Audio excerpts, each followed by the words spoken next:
patuloy ang pagkalat ng oil spill mula sa lumubog na oil tanker sa dagat ng Nauhan sa Oriental Mindoro. At para bigyan tayo ng update live mula doon si Dennis Dato. Dennis, kasama rin po ang governor na si Governor Humerlito Dolor.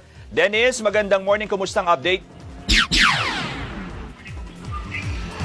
Magandang morning, Johnson. Kahapon ay may namataan ang Marine Environmental Protection Unit ng Philippine Coast Guard na maitim at makapal na langis. Ito'y napakabaho sa lugar kung saan lumubog itong MT Princess Empress, mga 7.4 nautical miles southwest ng Bagilawan Point sa Nauhan, Oriental Mindoro.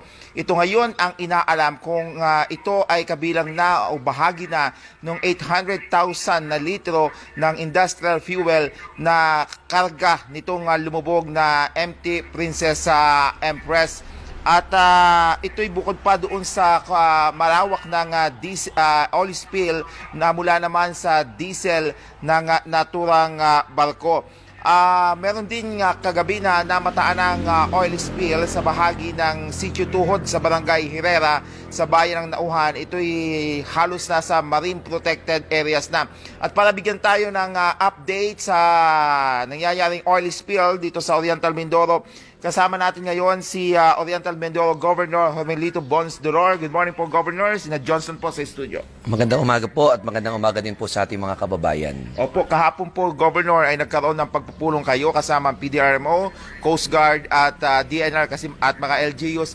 Ano-ano po yung mga napagpulungan na gagawing aksyon kaugnay sa nangyayaring oil spill na ito?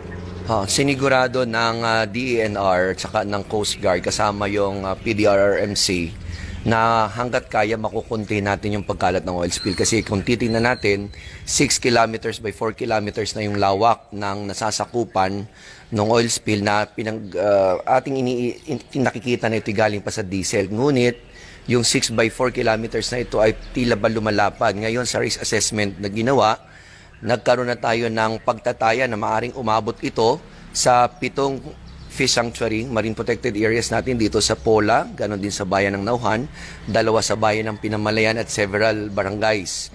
5:45 ng hapon, kinonfirma ng Philippine Coast Guard na nagkaroon na talaga ng presensya ng maitim, mabaho at makapal na oil dito, no? At yun ay kinonfirma na din ng MEPU. Ngunit itong alas 8 ng gabi, kagabi, nagkaroon tayo ng confirmation na may nakita ng oil spill sa sitio ng Tuhod. Ngunit ito'y posibleng diesel pa lang, unlike nung nakita doon sa area. Nagkaroon na ng collection ng water samples. Ito ay ina-analyze na. We are expecting that the official results will be released within the day. Ang sinisigurado lang natin kahapon, meron ng announcement sa mga mamamayan, lalo na yun sa mga mandaragat, yung delikadong paglakbay sa area na ito. Ganon din naman, sinisikap natin na magkaroon ng coordination between DENR and the Philippine Coast Guard kung paano makukontain.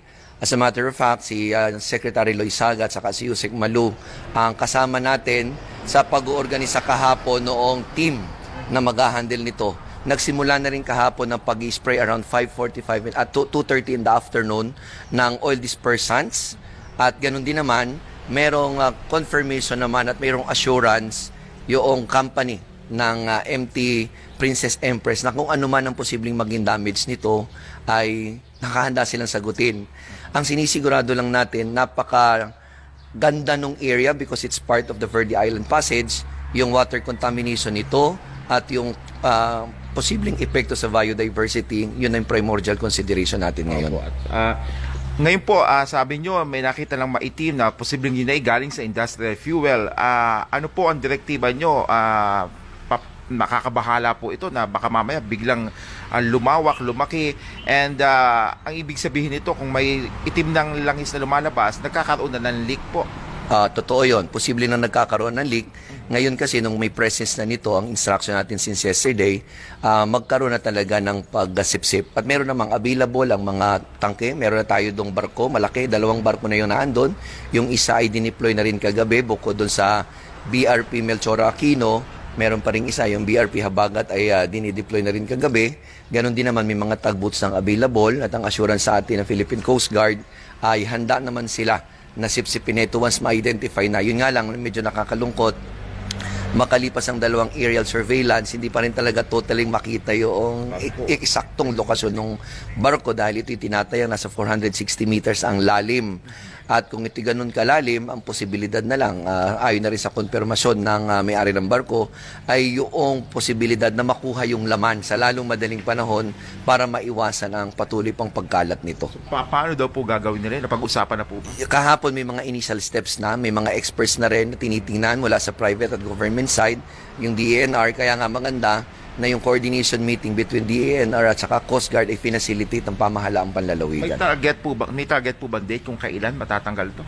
Hopefully, ang sabi nga nila, within the day, basta malaman kung konfirmado na talaga na yung lumalabas na yun, galing na doon, yung pagsipsip ay gagawin na. Kasi nandun naman, available naman yung barko na kayang sumipsip na. Kapag na-locate na yung ano? Yun ang most important, pag na-locate na natin.